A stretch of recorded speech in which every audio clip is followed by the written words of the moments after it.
So far, we've seen 3 of the 5 Master Striker's philosophies, and interestingly enough, Isagi is actually adapting every Master Striker's philosophy. Let's start with Noel Noah. Noah's philosophy is simple: use the most logical and rational play and proceed to play in that way. And it's not something new to Isagi. He's always been a logical player, and he doesn't overestimate his abilities or underestimate his opponents. He always chooses the most efficient and realistically feasible play. And as he told himself, he always had a playstyle that strives for efficiency.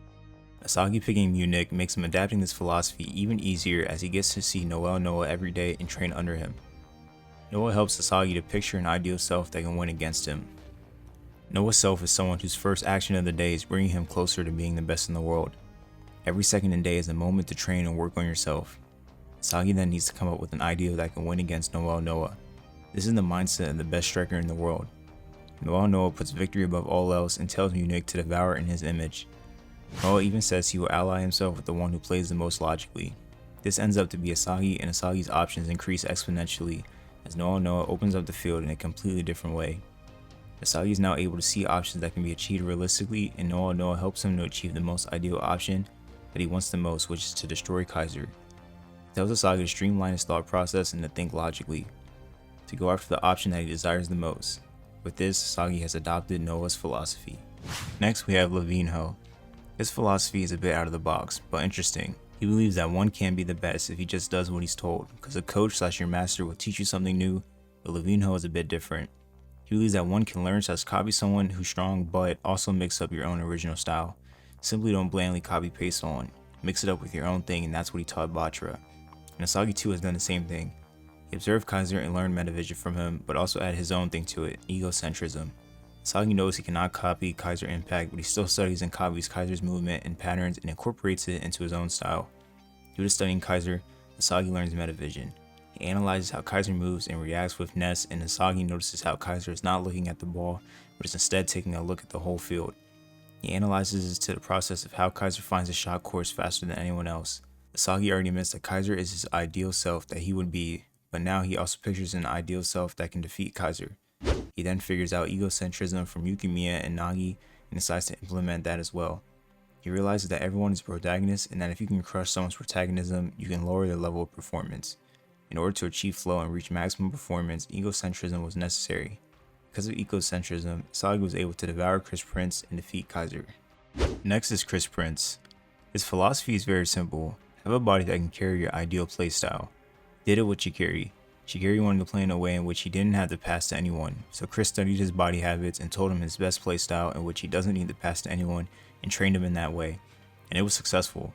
KiiNGKhyy broke through BM's defenses in which once he scored a goal. And we know that during the game against MC, Isagi couldn't find a way towards the goal because he lacked the physical capabilities to do so. Isagi realized the weaknesses in this game and is now training to attain an ideal body which can host his ideal playstyle. And as we saw in the latest chapter, he's training to improve himself. I had went over a video last week on what would have happened had Isagi gone to Manshine instead. I got some good insight on that for both sides, mainly how Isagi's body is underdeveloped compared to KiiNGKhyy and Ryo, but he still could have gotten to a closer body to work with. Regardless, Isagi knows what he needs to work on and does realize he will need a better body to increase his options of scoring. In the latest chapter, chapter 208, Isagi is increasing his training tempo and working even harder in order to find a way to defeat KiiNGKhyy. Right now he only has a 40% chance of defeating KiiNGKhyy, and that is not good enough for him. He needs a new piece to be able to beat KiiNGKhyy 100%. He overhears Igarashi's conversation with Raichi and then realizes for his new piece he needs Kunigami. Now, I'm not exactly sure what this new piece could be, but I'm sure we will see it in the next game of Munchen vs Ubers, where we get to see Baro again. Now, Isagi has not gone against Ubers or PXG yet to understand the philosophies of both coaches, but I think by the end of the NEL League, Isagi will have adapted every master's philosophies and implement them into his playstyles. These next 2 matches are going to be amazing as the build-up is taking way longer than the first 2 matches. Isagi continues to grow brightly in our eyes, and he's finally starting to work on his physical abilities more to keep up with KiiNGKhyy. The PXG match will be the final match, and we'll be able to see Isagi vs Rin and Kunigami vs Shido, the rematch we've all been waiting for. I'm really curious to see Snuffy's philosophy. We know that Italy is a league that favors slyness and tactics. They have a playstyle that fuses individual strength with a robust team organization. So in my opinion, Ubers will be all about finding the best possible path towards victory. Now that path can be rational or irrational, but if that path brings you victory in the most efficient way, this is the best path. Now, as for how he will prepare his players, it will be around 2 simple questions: what you can do to assure victory / what's your weapon, and how will you use it in the best possible way. and this is why he uses teamwork, as this might be the best way to assure victory. Simply, his focus will be on evolving tactical side of blue lock players. It may look similar to Noah's philosophy, however the major difference here will be the lack of rationality. As it brings victory, it should be fine. I can clearly see Nico and Aiku fitting in Uber's tactical environment, and somehow Ryu, but I have no idea what Snuffy will do with Baro. I think Baro will improve his shooting and charge even more, and it's not like he's an idiot. He's a smart person, and just like Isagi, he's ready to accept his flaws and improvise. But his personality and attitude are what makes him a unique character.